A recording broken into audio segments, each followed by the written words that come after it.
Assalamualaikum warahmatullahi wabarakatuh.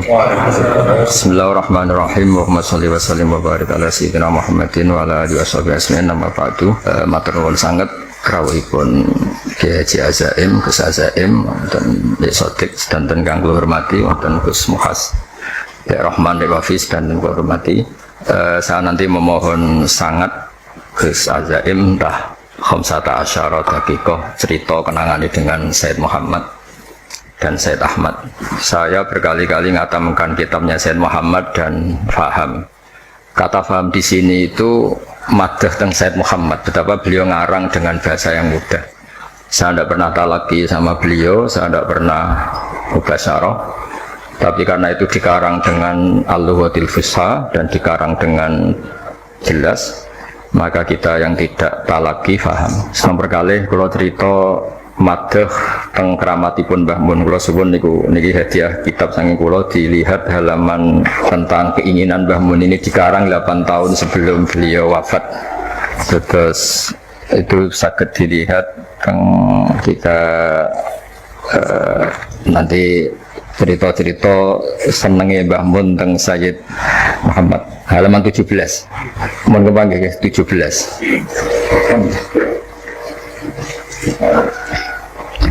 Sudah ketemu ya? Ini perlu dicatat bahwa Mbah Mun ketemu terakhir Sayyid Muhammad niku 1422 sama 23. Kalau wasif Bismillahirrahmanirrahim, beliau cerita pokoknya ini 8 tahun sebelum Mbah Mun wafat. Beliau saat itu sudah menulis hadhihi atau siyat allati kanat mafkharatan azimah li asal maulal karim aisma'a nafsi ma'a hamalatil ilmi min ulama'i hadil ummah wa bil akhas ulama'i hadil bait alladina khassahum bil khassa la ya'lamu azamataha illallah ta'ala. Jadi harapan besar beliau akan dibersamakan, dikumpulkan dengan hamalatil ilm, dan beliau khususnya memuji ulama ahlil bait. Dan setelah 8 tahun itu beliau wafat dan ditakdir dimakamkan dekat Abu Yazid Muhammad. Jadi ini keinginan-keinginan Mbah Mun yang ditulis dan dikabulkan Allah secara zahiran wa batinan. Jadi secara batin tentu beliau secara maknawi andaikan dimakamkan di sarang pun beliau pasti ma'alladzina an'ama Allahu 'alaihim minan nabiyina wasiddiqina wasyuhada'i sholihin. Tapi beliau juga dituruti secara zahir juga, yaitu dekat Sayyid Muhammad dan keluarga besar Abu Ya Al-Maliki. Karena beliau ngendikan ayat sema'a nafsi. Nafsi itu lebih ke fisik. Jadi sebetulnya kita sudah yakin secara roh itu pasti al-arwah junudun majannada, tapi beliau juga dikumpulkan secara fisik. Nah, ngukur mahabbah beliau kepada Abu Yazid Muhammad Al-Maliki, saya beri contoh beberapa halaman, saya nanti memberi minimal 3 halaman ya. Betapa beliau akhir-akhir itu harfan bi harfin, kodaman bi kodamin, sama sekali gak dirubah takbir yang dari Sayyid Muhammad. Ini sama lihat halaman 21 ya, halaman 21 yang mulai wa ukhilul mujaz. Setelah itu as-sanadul muttasil, terus 3 dari bawah wa ukhilul mujaz. Ini di Abuya halaman 16. Ini kan tulis fi syekhina halaman 4 yang ini kan benar-benar wa ukhilul mujaz ala sadati al-mukhtasar alati berminat ulasan itu kutub as-sittah. Iya, sama sekali tidak ada di saya baca ya, beliau menyebut tentang Sayyid Muhammad, padahal beliau itu muridnya Sayyid Alawi, tapi memuji Sayyid Muhammad. Qala syekhi wa syekhu abna'i wa tullabi al-allama Sayyid Muhammad bin Ali Al-Maliki. Jadi beliau memuji Sayyid Muhammad dengan begitu takdimnya, qala syekhi wa syekhu abna'i wa tullabi al-allama Sayyid Muhammad bin Ali Al-Maliki.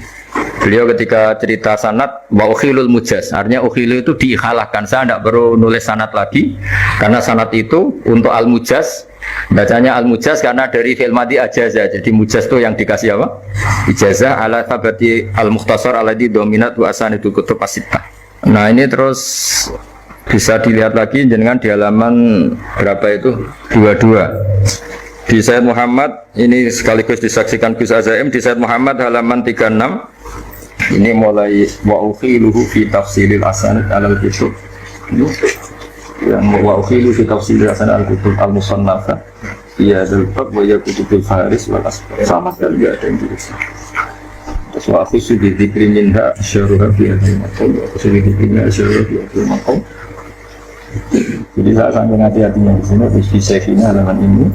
Kemudian ini kan yang kita sudah saat tadi, Al-Iqtifari dalam masker. Itu semuanya karbon kita.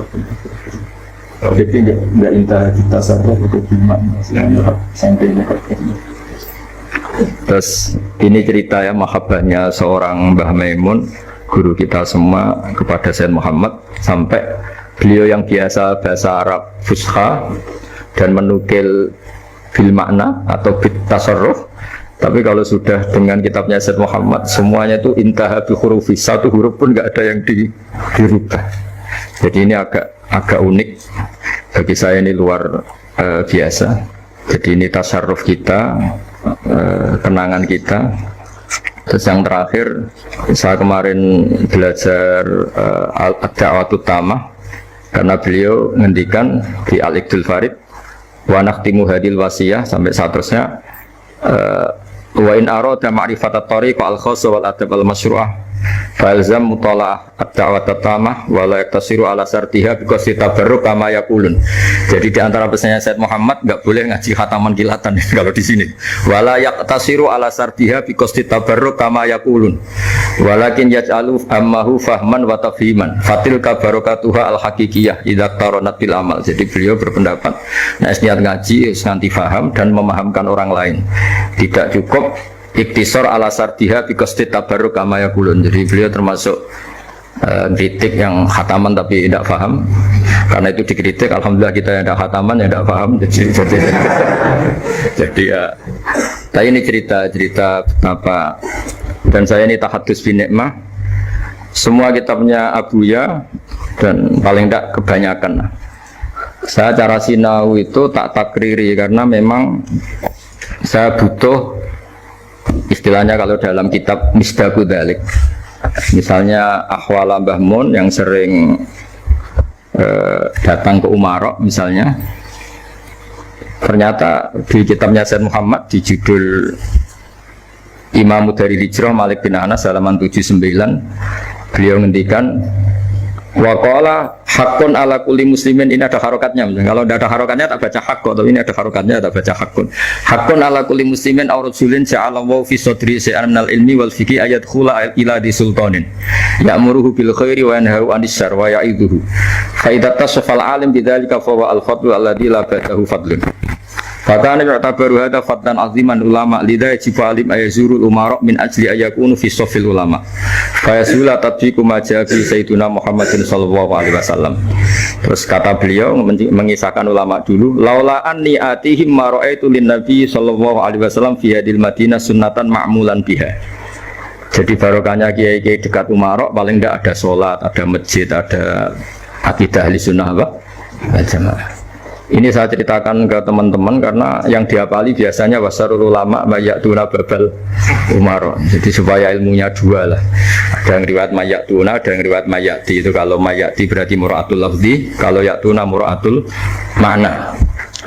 Jadi beliau jelas ngendikan, artinya ketika Syekhina Kiai Maimun kerso tarbiyah kepada Umar, memang dari diantara yang didahulukan Sayyid Muhammad, hakun ala kulli muslimin aw rajulin ja'alallahu fi sadri syai'an minal ilmi. Itu ayat khula ila di sultanin ya'muruhu bil khairi wa yanhahu 'anil syarr. Mungkin yang membedakan kita akan ngajukan proposal, tapi yang jelas itu sama-sama masuk di sultanin. Ya, kalau tidak bisa persis ya niru masuknya. Tapi yang jelas itu ini untuk pembandingnya. Jadi ini termasuk khataman ketiga saya kitab Syariat wal Khalidah.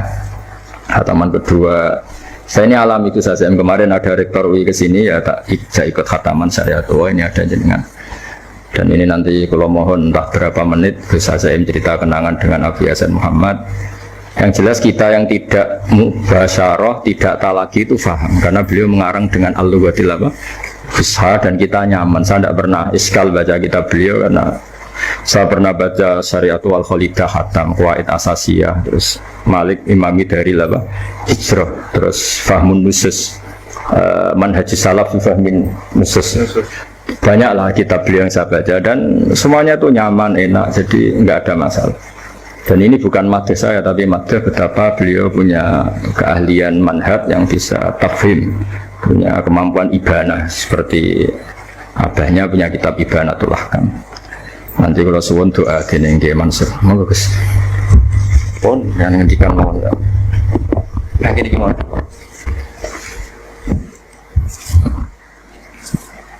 Assalamualaikum warahmatullahi wabarakatuh. Alhamdulillah wa musallian ala Rasulillah sallallahu alaihi wasallam. Wa ba'du. Ramai Bahuddin Bursalim hafizahullah taala, para asatidz, para sepuh, para santri hafizahumullah jami'an. Ini kesempatan baik dan di hari yang baik, insyaallah berkumpulnya kebaikan pertanda semoga dikersani Gusti Allah termasuk orang-orang yang baik. Intisaran bi amri, saya melaksanakan permintaan. Tadi beliau juga sudah ngasih warning ya, ad-dhaif kal majid katanya. Waduh gak iso ngopo-opo iki. Kudu nggih nderek mawon. Kenangan kami, saya katakan kami karena ada satu angkatan yang cukup unik. Satu gelombang tabaqat yang hidup di dua era. Peralihan antara zaman Abu Yazid Muhammad Al-Maliki dan khalifah beliau Sayyid Ahmad Al-Maliki, termasuk Gus Idror yang kemudian dipanggil Maimun oleh Abuya. Itu ka'annahu isyarah ya, yang bakal menempati kesepuhan ya, kirangan. Dan beberapa gawakis putra-putra yai lainnya yang seangkatan kami waktu itu. Dan hari ini terbukti bahwa kami hidup di masa peralihan. Gus Idror juga pulang di masa peralihan. Semua mengalami hal yang secara tarbiyah ruhani kami merasakan bahwa itu bukan suatu kebetulan, memang rencana by design. Bahwa Lauhul Mahfuz sudah skenario-nya begitu. Subhanallah. Entah apa yang Allah mendikan dalam catatan rahasia itu, tapi kita sedang menjalaninya, peran-peran tugas kemanusiaan ini. Ingkang kaping kalih bahwa setahun bersama Abuya Sayyid Muhammad Maliki sangat mahal, jauh melampaui dunia akademik, kemudian mungkin pondok salaf yang harus memahami suatu kitab dalam kurun waktu yang ditempuh cukup lama, tapi mahal sekali. Setiap nafas beliau, setiap gerak-gerik ilmu semuanya. Apa yang kami rasakan hari ini marojiknya yang selama setahun itu luar biasa, termasuk yang paling menjadi kenangan ya, iskal kami selama di berbagai pondok pesantren. Kita kan di pondok salaf itu rata-rata ya zahid, kiainya sebegitu, kemudian menghindari hal-hal yang berbau materialisme dan semacamnya.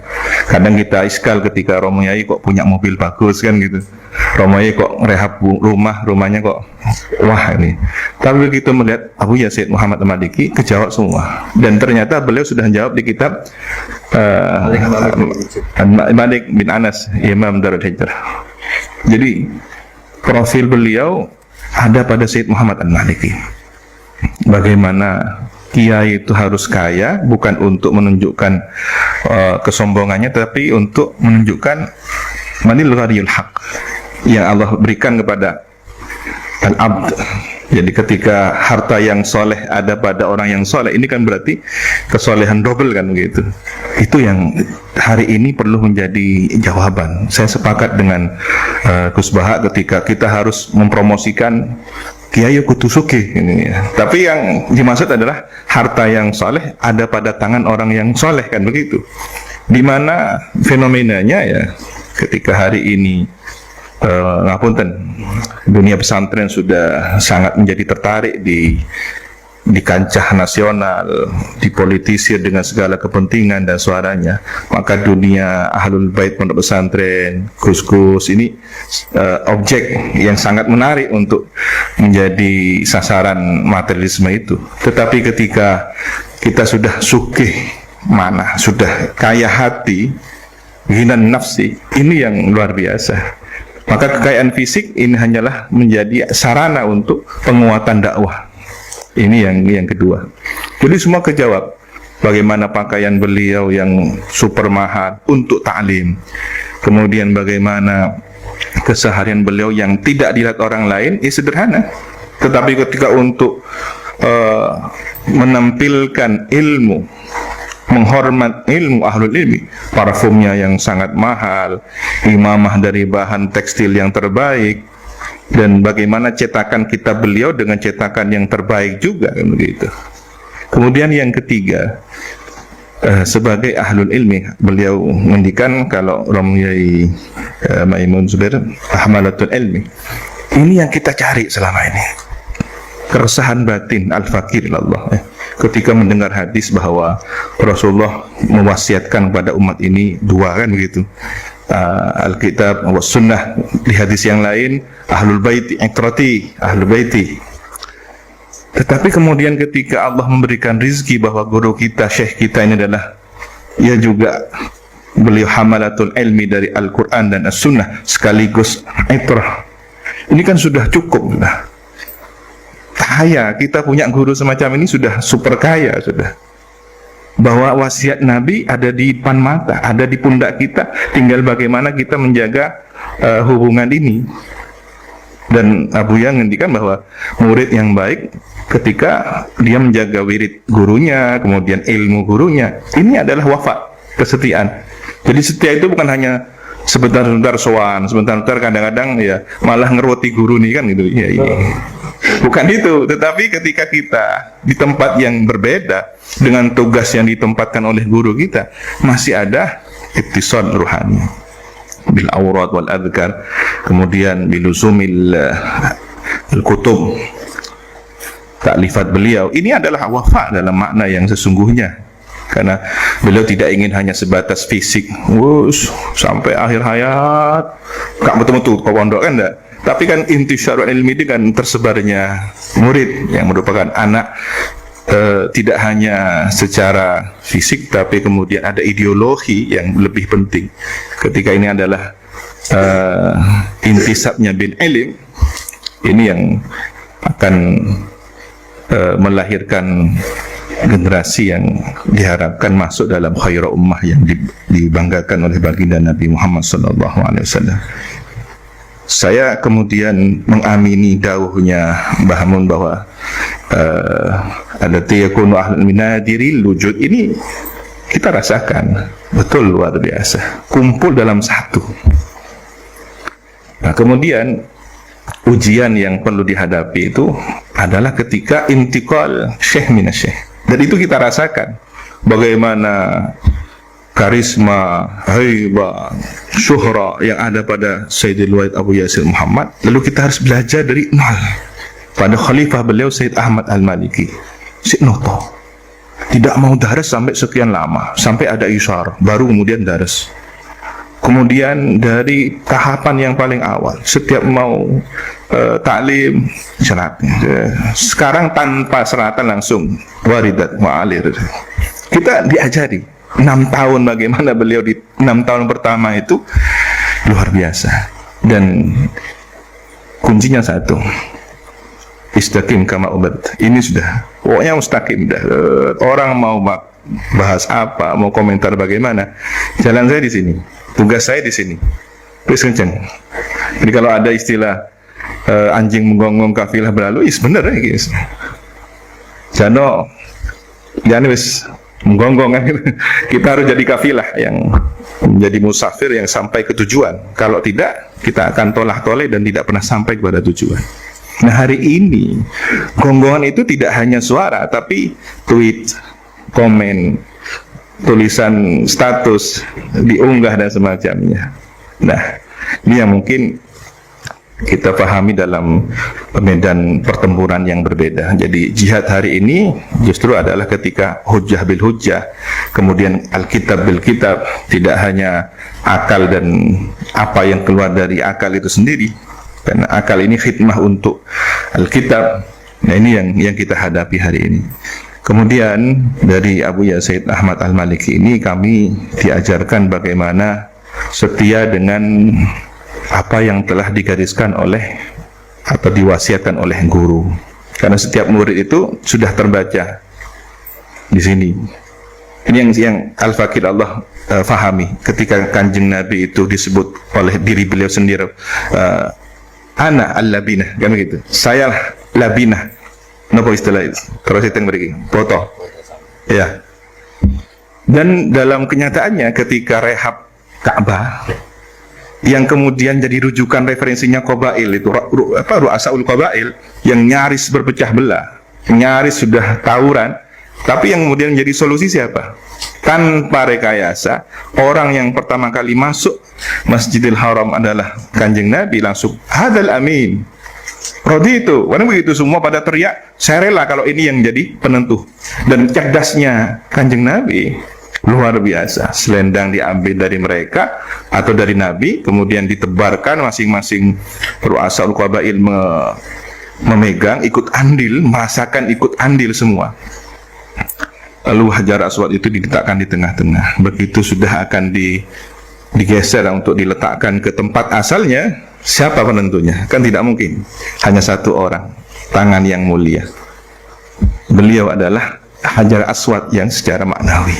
Jadi Hajar Aswad yang sesungguhnya adalah simbol Nabi yang dulu adalah yakut abyad bal abyad minal laban, kan gitu. Tetapi karena dosanya manusia kemudian terserap menjadi hitam. Ka'anhu isyarah bahwa syafa'atul udma nanti adalah Kanjeng Nabi yang akan menyerap ahlul kabair min hadhil ummah. Ini isyarah yang luar biasa. Maka ketika al ulama warathatul anbiya harus punya karakter al-labinah ini. Batu bata. Jadi kita jadi bata. Kalau enggak jadi batanya, sekian atom dari satuan massa molekul yang ada di bata itu.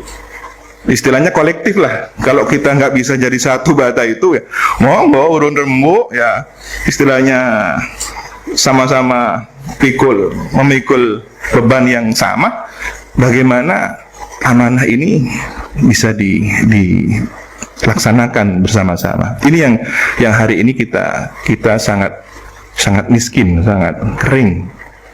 Bagaimana dulu para sepuh kita ada musyawarah, ada urun rembuk, ada silatul arham, ada sering diskusi dan seterusnya. Hari ini seolah-olah kita hanya dipertemukan oleh para buzzer dengan segala kepentingannya yang tidak pernah duduk satu majelis, tiba-tiba gandengan di YouTube atau di FB kayak kita debat padahal nggak pernah debat, kan gitu. Ini yang kita rasakan hari ini. Kapan silaturahimnya?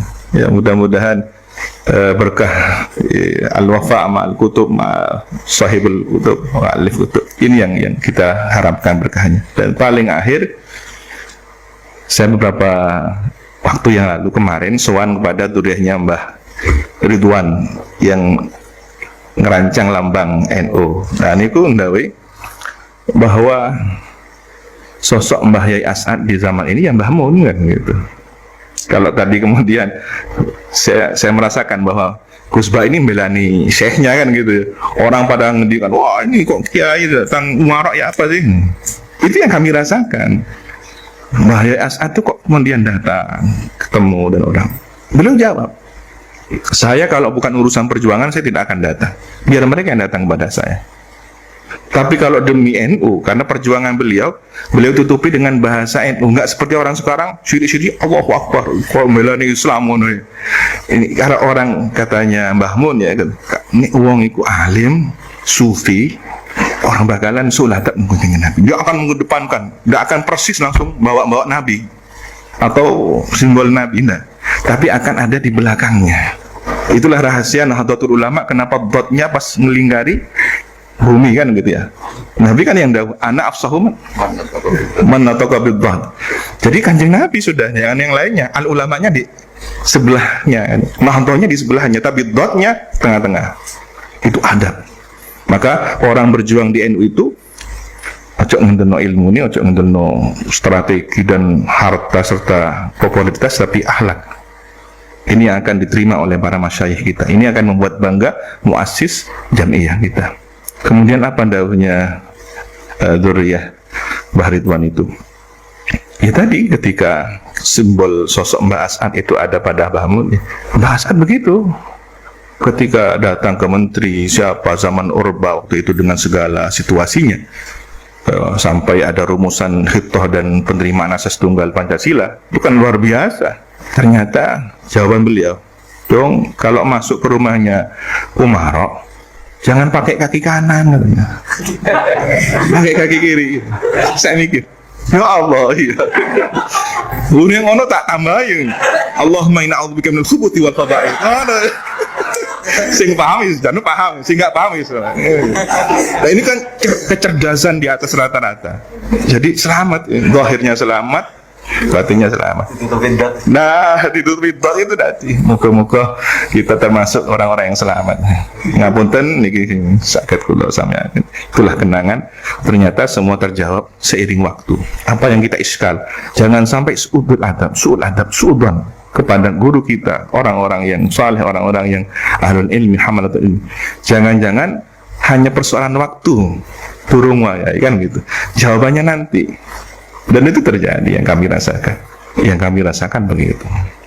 Paling akhir ketika ada seorang non-muslim menyerahkan hasil uang judi ke Mbah As'ad, ya ini terima kasih ya gitu. Ternyata kemarin dia itu waktu minta nomeran, waktu itu kan ada istilahnya SDSB atau apa? Tokel nggak lagi istilah lagi, SDSB, forecast. Ya, nah Mbak As'ad marah. Wah, minta nomeran sama Kiai. Oh, marah sudah. Ternyata marahnya Mbak As'ad itu ada hitung-hitungannya. Tadi nomeran. Iya. Jadi hati-hati kalau Gus Bah itu ceramah, yang nempo itu macam-macam kan gitu ya. Kalau sing nempo di santri, alhamdulillah aman ini. Tapi kalau tukang togel ini, apa? Dihitung. Nah itu nomor plat nomornya ya itu dihitung. Nah ini dasar memang sudah orientasinya nomor ya.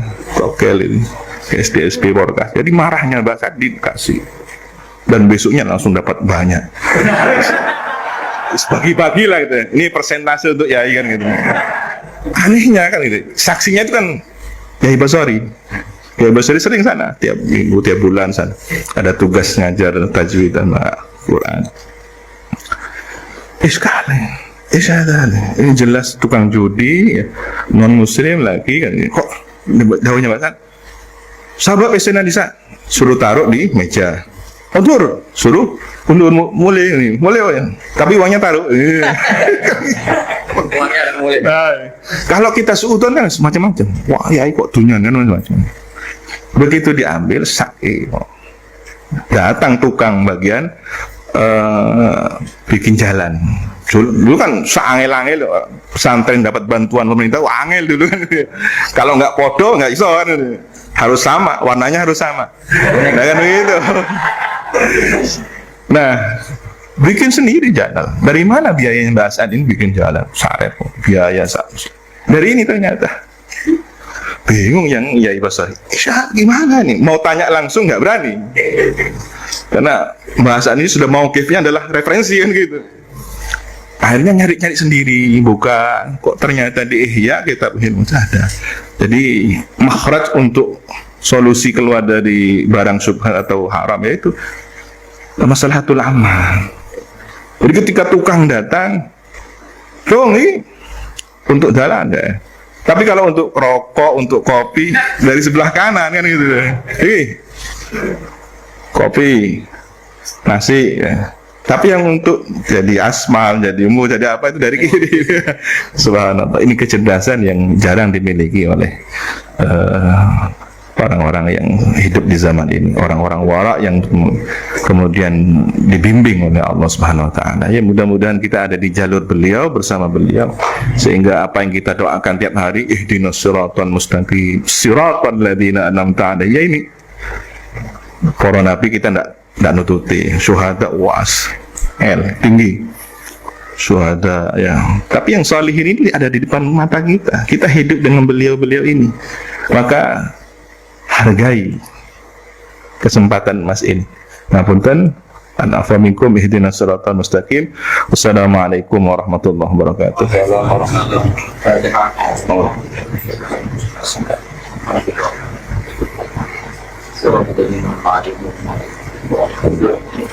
Bismillahirrahmanirrahim. Alhamdulillahirabbil alamin. Wassalatu wassalamu ala sayyidina Maulana Muhammad wa ala alihi wa اللهم اجعلنا وذريتنا وتلاميذنا من أهل العلم أهل الخير ولا تجعلنا وإياهم من أهل الشر والجهل والضير اللهم اجعل أمتنا دائمة وتولتنا قائمة وأولتنا علماء ولا تسلط علينا ظالما اللهم ألف بين قلوبنا أصلح ذات بيننا واهدنا سبل السلام ونجنا من الظلمات إلى النور وجنبنا الفاحش ما ظهر منها وما بطن من بلدنا هذا خاصة من المسلمين عامة إنك على كل شيء قدير ربنا آتنا في الدنيا حسنة وفي الآخرة حسنة وقنا عذاب النار سبحان ربك رب العزة عما يصفون وسلام على المرسلين والحمد لله رب العالمين الفاتحة.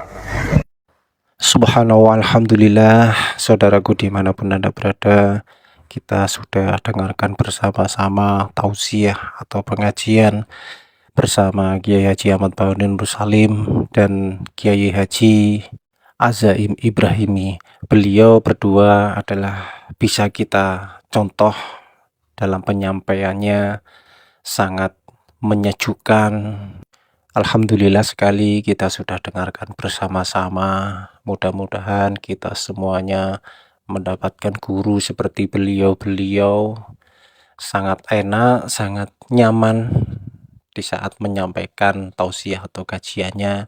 Semoga kita semuanya mendapatkan ilmu yang barokah. Setelah kita mendengarkan kajian ini, bila mana ada salah kata, kami segenap admin mohon maaf yang sebesar-besarnya. Ramainya isu polemik nasab yang lagi rame di media sosial manapun, semuanya sudah terjawab. Beliau berdua sudah menyampaikan sangat jelas sekali. Bila mana saudaraku semuanya masih belum paham, bisa tonton kembali dan kita bisa mengambil atau memetik hikmah dari kajian ini. Semoga bisa menambah ilmu kita, wawasan kita tentang beragama yang lebih baik lagi. Jangan mudah terpengaruh apa yang lagi ramai sekarang. Banyaknya kiai, banyaknya habaib yang tidak mencerminkan sebagai orang yang alim. Dari bicaranya sungguh kasar sekali. Terima kasih, semoga kajian ini bermanfaat. Simpulkan, selalu berpikir positif, tanggapi dengan bijak. Sampai bertemu lagi di video berikutnya. Assalamualaikum warahmatullahi wabarakatuh.